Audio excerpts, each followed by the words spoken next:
Bible కలిగిన మనమంతా కూడా ఏ విధంగా ఉండాలంటే, హేతు అడుగు ప్రతి వానికి సమాధానం చెప్పే విధంగా ఉండాలి. సమాధానం చెప్పే విధంగా లేకపోతే బైబిల్ అబద్ధం అంటారు, మనం నమ్ముకున్న యేసుక్రీస్తు వారిని అబద్ధం అంటారు, ఆయన శిలువ వేయబడలేదు అంటారు, ఆయన సమాధి చేయబడలేదు అంటారు, ఆయన తిరిగి లేపబడలేదు అంటారు. ఏదైనా ఉంటే ఆధారాలు చూపించండి అంటే మనం బైబిల్ పట్టుకుని మనమంతా కూడా ఆధారాలు చూపించలేకపోతే యేసుక్రీస్తు వారు అబద్ధమనే కదా మనకంతా తెలుస్తుంది.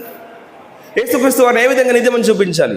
మత్తయి సువార్త 9వ అధ్యాయం 8వ వచనం వరకు మత్తయి గారి ప్రస్తావన బైబిల్లో లేనంత మాత్రాన మత్తయి గారు ఈ విషయాలు రాయలేదా అని మనం ఒప్పుకుందామా?